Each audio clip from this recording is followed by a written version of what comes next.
Welcome back to my channel yummy cooking time. আশা করি আমার চ্যানেলটি যদি ভালো লেগে থাকে তাহলে অবশ্যই সাবস্ক্রাইব করে দিবেন, লাইক কমেন্টস করে দিবেন এবং পাশে থাকা বেল আইকনটি প্রেস করে দিবেন।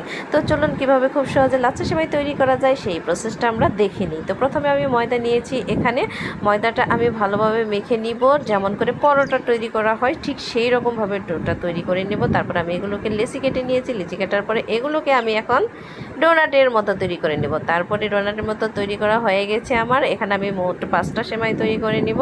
তারপরে এগুলোকে আমি ঘিয়ের মাঝে ডুবিয়ে রাখবো, ঠিক আছে। তো সাথে আমি কর্নফ্লাওয়ার দেওয়ার কারণে এটা একটু জমাট বেঁধে গিয়েছি, তাতে কোনো সমস্যা নেই। তো আমি এটাকে আস্তে আস্তে 2 হাতের সাহায্যে একটু পেঁচিয়ে নেব। আপনারাও একটু ভিডিওটা ভালো করে দেখবেন আর লক্ষ্য করবেন কীভাবে আমি পেঁচিয়ে নিচ্ছি। তো আপনারা চাইলে খুব সহজেই ঘরে তৈরি মানে লাচ্ছা সেমাইটা খেতে পারেন, কেমিক্যাল মুক্ত, ভেজাল মুক্ত আর স্বাস্থ্যকর পরিবেশে যেহেতু তৈরি করা হবে। তো আপনারা খুব সহজে সেমাইটা দেখে নিন কীভাবে তৈরি করে। দেখুন আমি অনেকগুলো এখানে পেঁয়াজ দিয়ে দিয়েছি, যদিও আমি পেঁয়াজ কখনও গুলে দেখিনি। তো যে পর্যন্ত চিকন না হয় সে পর্যন্ত আমি এটা পেঁচাতে থাকি। দেখুন কতটা চিকন হয়ে গিয়েছে।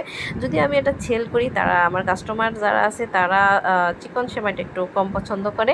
দেখুন কতটা সুন্দর হয়েছে। তো আমি এটা অনেকে রুটির মতো করে এটাকে করে নেয়, কিন্তু আমি সেটা করছি না। আমি অল্প তেলে ভেজে নিচ্ছি, ঘি প্লাস তেল মিক্সড করে নিয়েছি।